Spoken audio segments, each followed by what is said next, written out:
Prey is the most underrated game of all time. Today is Monday, March 15th, 2032. You have a 9 a.m. appointment with Alex in his office. There is no duration set for this meeting. There is a 3 p.m. meeting in TranStar Conference Room A to greenlight research and development plans. Please confirm your attendance prior to arrival. The most recent test results from the psychotronic...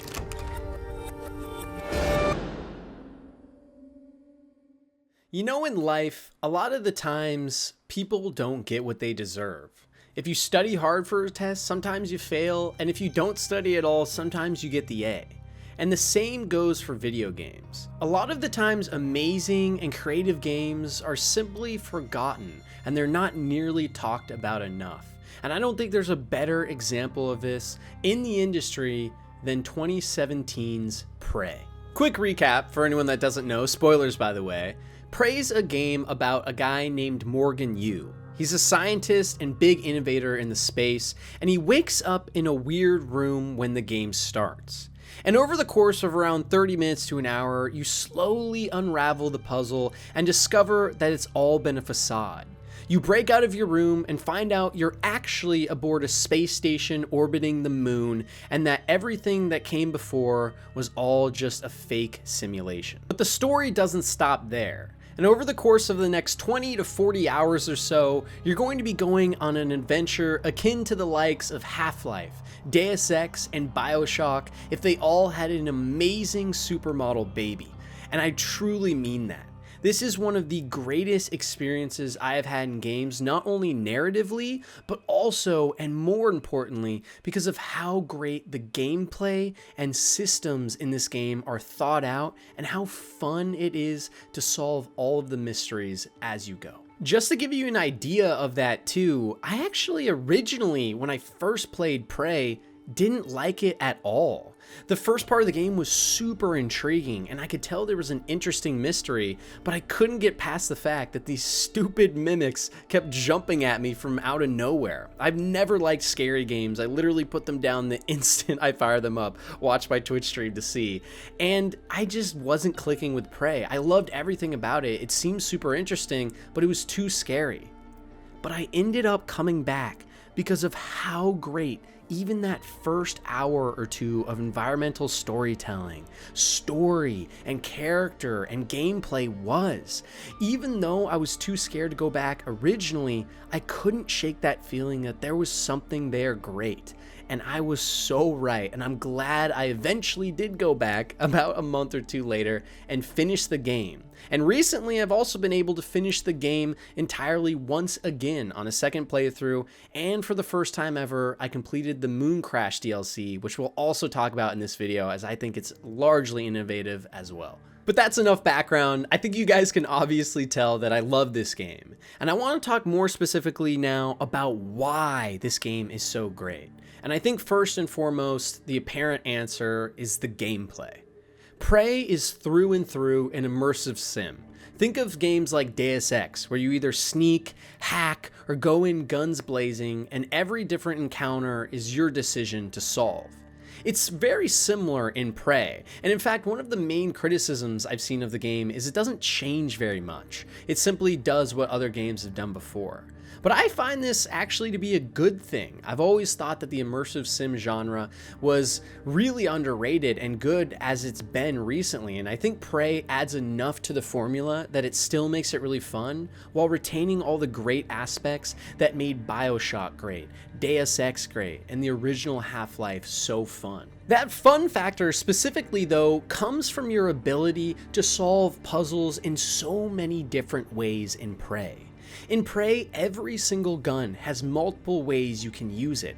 Every single ability has many interesting mechanics, and every single aspect of the game was thoroughly thought out so that it would interact with every other aspect as well. And that's simply the crowning achievement of Prey. For example, early on in the game, you're given a gun called the glue gun, and at first it seems like it should only be used to simply basically freeze enemies in place, that way you can hit them more easily. But as you play the game more and more, you start to realize the genius of Prey. The glue gun is actually more than just a simple freezing gun. You can actually use it to build makeshift paths up to high places that you originally couldn't get to. And those powers that you thought you had to get that would allow you to jump higher, suddenly you find out that you will be able to conquer this without leveling up. And it's moments like this in Prey that make it so special. Obviously, the gunplay and the movement is very fluid as well, and it looks great as you're going through the environments. I think the CryEngine here is showing how good it can look even on a game a couple years old now. But what truly makes Prey so great is that problem-solving ability. The moment you figure out that you can transform into a cup, and then you can go through small cracks in doors with that cup to get to places you previously couldn't get. Those moments like I spoke about where you make makeshift paths with your glue gun to get to a weird obstacle. Other moments where you find out there's interesting connections between powers that you can use on enemies in ways you didn't know about. Constantly as you're playing Prey, you're realizing that the game, more so than being a game, is an easel. An easel onto which you can paint whatever broad strokes you want. If you want to sneak past every enemy by finding weird ducts above you that you can crawl past, do that. If you want to go in and shotgun everything down because you leveled up your firepower ability, then go do that. If you want to hack through a terminal which will give you access to certain parts of the map and then you can activate certain things that will kill everything in the room, go do that. And most importantly, as this is happening, the game itself and the narrative is also so invigorating. Because that's the secret sauce to Prey. Every element of the game works perfectly like a chef's kiss with each other. The story is super dark at times, but super intriguing and scary, but not scary enough to make you not want to play, just scary enough to make you feel suspense at every door you're going through. The mimics are a perfect example of this. Originally, I stopped playing the game, like I said, because they were too scary, but I slowly grew to love them. They were a great creature design that made it so every room I stepped into was an enemy unto itself. And slowly over time, as I got more powerful, I got better at dealing with this mechanic. And that made me feel not only more powerful because I was leveling up my character, but because narratively, I wasn't as scared as I was before. Each element of Prey, the narrative, the gameplay, and the systems interact with one another and slowly build upon each other. And that's what makes this game so fucking great. And it's so good, in fact, that even in parts where the game lacks. For example, I think the enemy variety in the base game is a little lacking and it gets kind of boring to just fight generic phantom enemies over and over. But what makes it work for me specifically is that there's so many tools in your tool belt and so many ways to conquer each part of the game that it never really gets old. Sure, phantoms on their own would be a semi-boring enemy to go up against, but at the end of the day, it doesn't matter because the purpose they're trying to serve is just to scare the player and make them feel suspense and challenge going through each different part of a level, and they do that perfectly. We don't need 10,000 different types of enemies, that way there's different combat engagements. We just need the phantoms, which can essentially scare us into having to solve certain puzzles in different ways. And obviously as the game progresses, there's more and more types of enemies, and especially the flying drones are super annoying. They just shoot lasers and kill you immediately. The end game of this game is a little poorly paced. If I had to have one other criticism, the last third of the game essentially just devolves into a giant monster mania where you have to kill everything in your path and just run through things if you don't have enough into combat or you're out of ammo, and it kind of takes away from what made the game so great. But I think it does change up the pace, and at least it makes it, the final act, more suspenseful than it was before, and it serves its point narratively, at least. And really, at the end of the day, I just wish that there was a bigger audience for games like this. Prey is truly an immaculate game. It's an immersive sim game that trumps all of those before it, in my humble opinion. And I just wish that it had found more success. When Prey originally came out, for those of you guys who don't know, it was a game by Arkane Studios in the early 2000s, and it was a completely different genre of game. And on its own right, the original Prey game was good as well. But what ruined this new game is that Prey 2 was originally announced, and it looked amazing. An open world, futuristic game akin to the new Cyberpunk that looked amazing. But that game got canceled, Bethesda had the rights, and they decided that Arkane's new game would be called Prey. But it wasn't like the Prey we knew at all. So their marketing failed, not many people liked the game, and originally upon release it had a lot of bugs, which resulted in places like IGN giving the game a 4, which meant there were a lot of people that were never going to give this game a chance. But playing that game originally on PC, and coming back to it on console all these years later, I can definitively say this is the most fun I've had in probably my favorite genre of video games, the immersive sim genre. I always loved Deus Ex growing up. I always loved Bioshock. I even tried System Shock, and even it's a little old now, so I could get that into it. But I've always been into the immersive sim genre, and games that instead of treating the player like a puppet that just goes through different areas, or someone who doesn't value their time, who wastes away hours and hours in an open world that doesn't even speak back to you. The immersive sim genre respects its players. It treats them like smart entities that can solve problems for themselves. It doesn't tell you what to upgrade to. It doesn't tell you how to solve problems. It simply puts forth before you a challenge and asks you to figure out how you're going to solve it. And that's what I've always loved most about the genre. It's simply the most fun to play single-player games in my eyes. It actually likens more to a multiplayer game for me, where you're dynamically coming up with solutions on the fly and you have to think more rather than just sitting back and enjoying the moment. And the funniest thing is, when I first played Prey, I never got the DLC. I remember when I originally completed Prey, I was thinking just like I am now, how much I loved the game. And even when they announced the DLC, I was excited, but realizing that it was not going to be a single-player focused DLC like the main game really put me off. I wasn't a huge fan of roguelikes at the time, and the idea of just going back and forth through the same runs over and over again sounded bad. But boy, was I wrong. Because just when I thought that the Prey IP from Arkane couldn't get any better, I finally, recently, now that Prey's on Game Pass, played the Mooncrash DLC. And I have to say, not only is this one of the best, if not the best DLCs of all time, but this is also one of my favorite games of all time. For those that don't know, Prey Mooncrash was a DLC that came out for the game about a year later. And instead of just adding more on to what Prey had already done, they once again took a risk, just like they did with Prey, and essentially made a completely new game.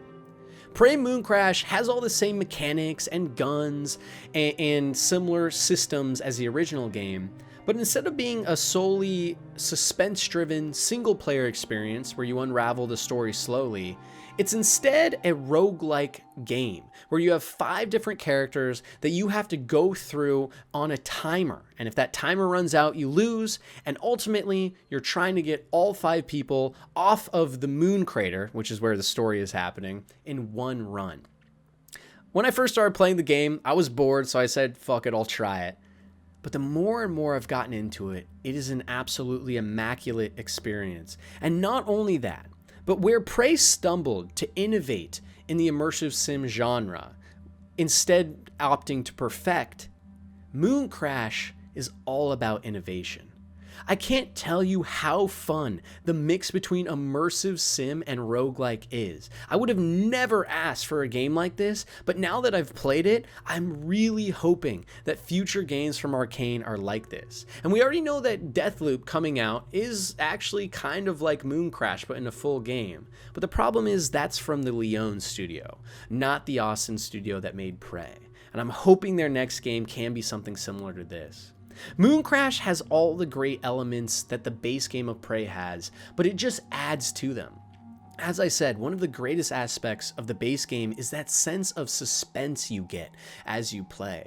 But the further you get into the game and the stronger you become and the more used to the enemies you get, the less that suspense is there. At the end of the game in the base game of Prey, I remember I would just run through enemies and ignore them. I wouldn't care about mimics because I was too strong, and I would just shoot my way through everything and teleport around like a goddamn maniac. But in Mooncrash, you can't do that. Even after 15 hours of just playing Mooncrash nonstop, having fun, I still was scared of each and every enemy. And that's because in Mooncrash, when you die, it matters. If I wanted to get all 5 of the recruits off the moon station in one run, if one of them dies in my 4th run through the station, then I have to start all the way over. That meant that every mimic, every phantom, and each new type of enemy Mooncrash added as well was a huge threat to me, especially because the longer the simulation went on, the harder it got. And that resulted in so many amazing moments that can't be captured in any other type of genre. I'll give you an example. So this was one of my runs near the end when I was trying to beat the game, where I was on my 4th character trying to escape with all 5. I had almost no health left, no ammo left, and all of my supplies were low. And all I needed to do was go above in an elevator and get to a room to escape. But the issue was, there was a shit ton of monsters blocking me, and I had no way to get around them. And because the simulation was now on tier 3 of 5, I could easily get one shot here. So what the hell was I gonna do? Well, after deliberating for a while, I discovered that there were 2 dead bodies on the floor below me. So I headed down, I found the bodies, and I dragged them all the way over to the elevators. I threw them up the elevators, and then, because of what I had thought of earlier, with my Phantom Genesis ability, giving me the ability to turn dead bodies into a phantom to fight for me, I turned them into phantoms. And then I opened the door, busted out, and my phantom started going to town on all the enemies. And while they were distracted, I snuck around the side, crawled up the edge because the stairs had been removed randomly through the random generator per each run, and I snuck up around the side and up to the ledge. That way I could escape. Prey Mooncrash perfects the Prey formula. It makes you think on the fly for solutions. Not only did I have to find dead bodies and create phantoms, but I also had to change up how I was going to get to the upper level because the staircase that was usually there was gone. And this is the type of riveting and thought-provoking gameplay that's enhanced even from the base game of Prey. I thought Prey was one of the best thinking games of all time, and Mooncrash just enhances upon that dramatically. At the end of the day, Prey and its respective Mooncrash DLC are some of the greatest, if not greatest games I've ever played. And surely they are beyond underrated compared to how many people should have played and enjoyed these games. But I'm hopeful for the future. Now that Bethesda has been acquired by Xbox and the Xbox Game Pass initiative, I think is the perfect place for Arkane games to be. You know, Dishonored and Dishonored 1, Arkane's other games, are also, I think, masterpieces. I don't happen to like them as much as Prey, but really at the end of the day, all of Arkane's games seem to go a little under the radar, and they're always underappreciated based on the amount of love, care, ingenuity, creativity they're bringing to the gaming industry.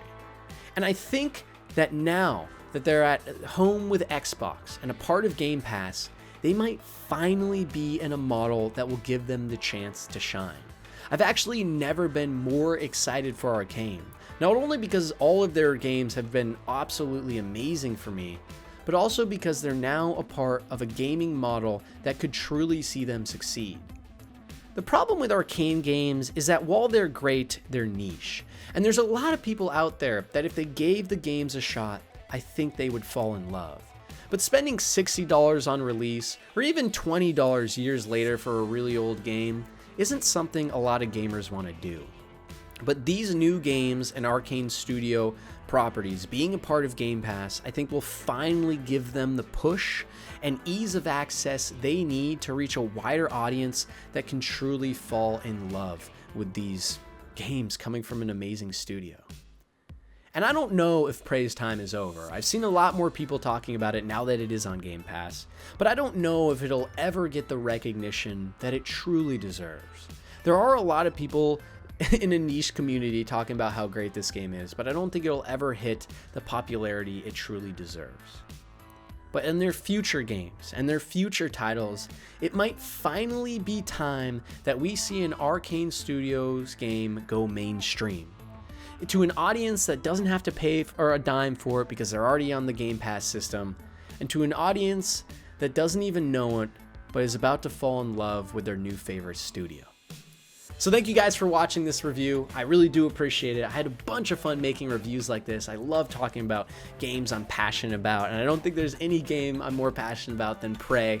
I have to say, surely it's my favorite of all time. And as always, guys, if you want to support, I've really been trying to grow the YouTube to help grow my Twitch as well. And if you follow me on either of those or support me there, it is much appreciated. And one of my favorite parts of doing all this in my spare time, besides being a software engineer, is that I get to talk with you guys in the comments about gaming and the industry and things that I love.